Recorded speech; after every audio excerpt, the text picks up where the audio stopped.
everyone. Today I'll be talking about the September 2025 NPM supply chain attack.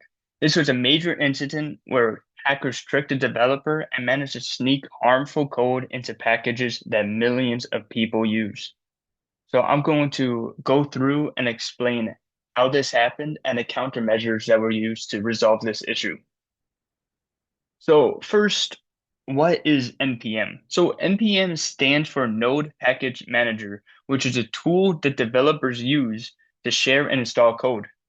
So NPM supports Node.js, which is software that lets JavaScript run outside of the browser, such as on servers.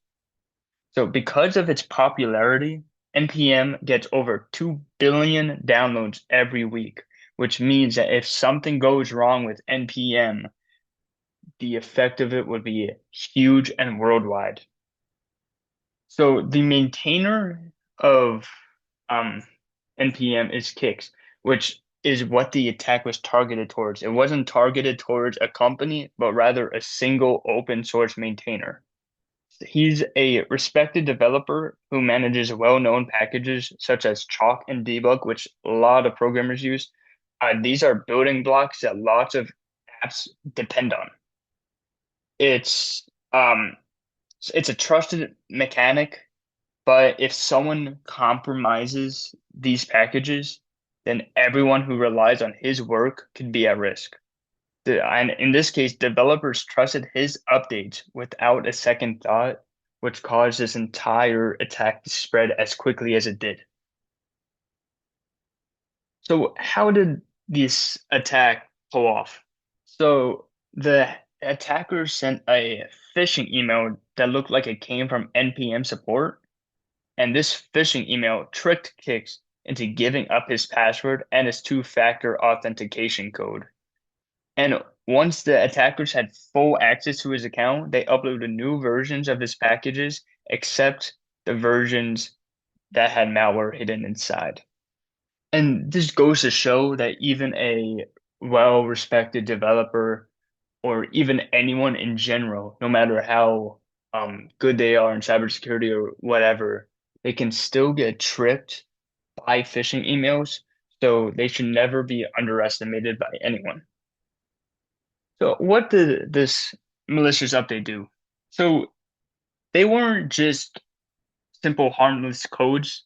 They were designed to steal sensitive information. They grabbed environment variables, which include secret API keys and login tokens, which are crucial for security. They also collected system information and sent it all back to a server controlled by the attackers. And in simple terms, if you install these updates, your project could have leaked its passwords and secrets without you even knowing.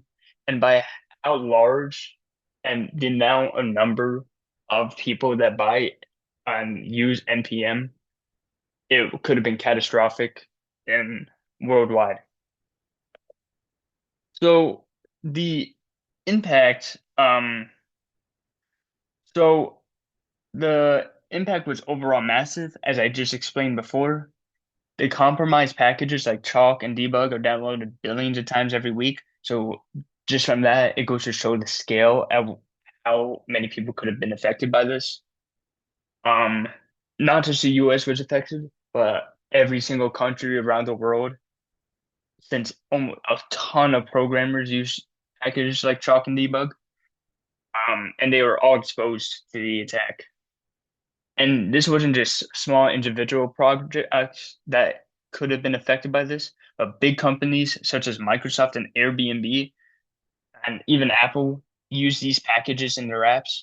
So a single account being hacked could potentially put large organizations and their customers at risk too, which is just a huge ripple effect that could affect everyone in the entire world. And it goes to show how one weak point in the chain can affect everyone. So the response was pretty quick due to the scale of the attack. After the attack was discovered, the NPM team security acted very quickly. They removed the malicious versions, warned developers, and pushed for everyone to change their credentials. They also reminded maintainers to use stronger security, like hardware security keys, instead of just text codes, That this entire situation would have been prevented if stronger security measures were in place to begin with. And by the time the issue was found, however, a lot of people have already downloaded the bad updates, which means their credentials and information were already sent to the attacker's server. So they have their stuff is already stolen. And what did people learn from this? So first, phishing emails and phishing in general is still one of the most effective attacks that even skilled developers can still get fooled by them. Second, one account in open source can put millions of people at risk. Protecting maintainer accounts with stronger methods, such as hardware keys, is crucial. Third, companies shouldn't just blindly update packages. Testing and verifying updates before using them is a safer practice. And finally, the open source community needs better monitoring tools to catch problems earlier. While trust is important when it comes to such developers, verification of their packages should still be crucial and essential. And in conclusion, this attack shows how one phishing email turned into a global supply chain compromise. It highlights just how fragile our open sources can truly be and how important it is to strengthen the security of them. And the takeaway here is that security should always be proactive.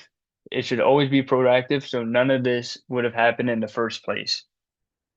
These are the sources I use for my research, which are listed in APA format. And thank you for listening.